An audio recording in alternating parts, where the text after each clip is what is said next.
It is Scrunchies. Sure, one of the old-time greats.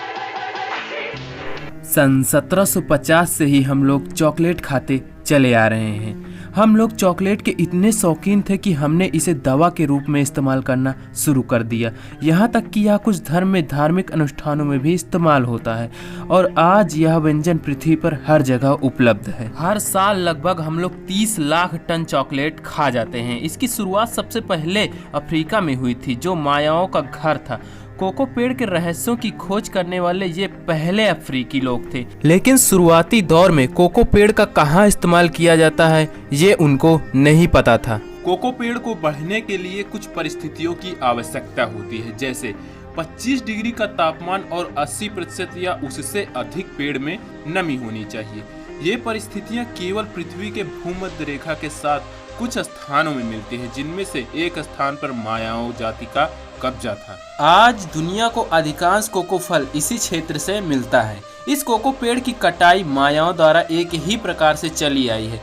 इनमें ज्यादा कुछ बदलाव नहीं आया। इसका मुख्य कारण यह है कि ये फल बहुत ही अविश्वसनीय रूप से नाजुक होते हैं, लेकिन ये फल पेड़ से यूं ही नहीं गिरता। इसे मायाओं के लोगों द्वारा हाथों से काटा जाता है, फिर इसी कोको फल के अंदर से बीजों को निकाला जाता है।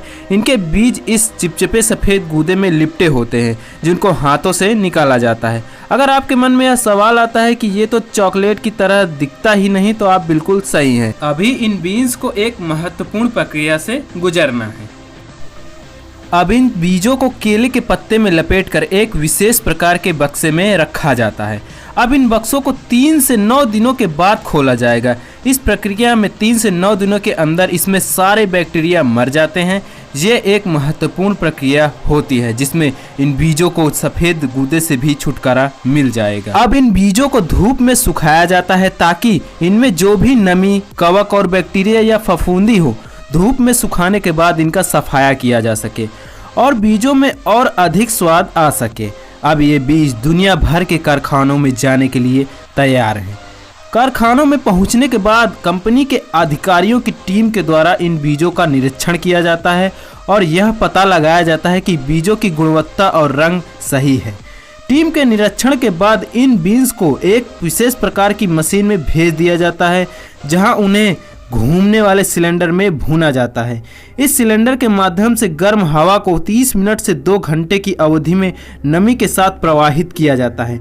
इन बीजों में 7% की नमी से घटकर 1% की कमी आती है। इनको तब तक भूना जाता है जब तक कि इन बीजों में ब्राउन कलर और कोको बीन्स में मौजूद 300 से अधिक विभिन्न रसायन बीजों के साथ परस्पर क्रिया करते हैं और तब इन बीन्स में से एक समृद्ध स्वाद विकसित होने लगता है। भूनने के बाद कोको बीज को खोल से अलग किया जाता है, जिसे भूसी कहा जाता है। इस प्रक्रिया को आसानी से समझने के लिए इसे धान प्रक्रिया भी कहा जाता है कि कैसे धान को कूटकर चावल अलग और भूसी अलग करते हैं। कोको की भूसी अलग करने के लिए एक विशेष प्रकार की मशीन का इस्तेमाल किया जाता है, जिसे विनोवर कहा जाता है। इस मशीन के अंदर कंपन करने वाली अलमारियां कोको बीज को भूसी से अलग करती हैं, जिसे बाद में पंखों से उड़ा दिया जाता है। इसके बाद ये अगली प्रक्रिया के लिए तैयार हैं। इसके बाद बीज को पीस कर गहरे भूरे रंग का पेस्ट बना दिया जाता है और जब यह ग्राइंडर से बाहर निकलते हैं तो ये मोटी सिरप की तरह दिखते हैं। इस सिरप से शराब जैसी गंध आती है और इसीलिए इसे चॉकलेट शराब भी कहा जाता है।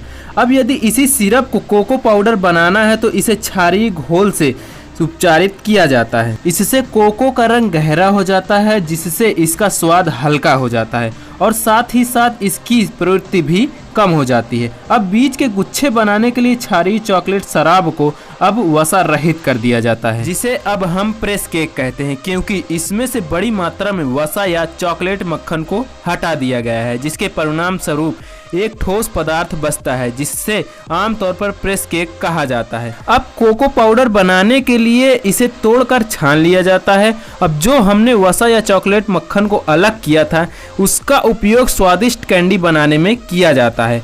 अब इसे कोचिंग नामक प्रक्रिया में चॉकलेट शराब के साथ मिलाया जाता है, जो चॉकलेट को इसकी चिकनी बनावट और स्थिरता देता है।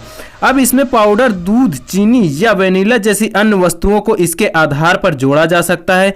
इसी प्रकार के मिश्रण के चॉकलेट हमें बहुत अच्छे लगते हैं। 1875 में स्विस चॉकलेट निर्माता डेनियल पीटर द्वारा बनाई गई थी, जब उन्होंने हेनरी नेस्ले द्वारा विकसित दूध पाउडर को शराब के साथ मिलाकर मिल्क चॉकलेट का आविष्कार किया था।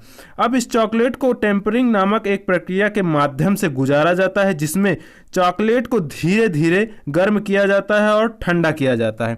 अब चॉकलेट की अंतिम जांच की जाती है कि कोई हवा के बुलबुले तो नहीं है।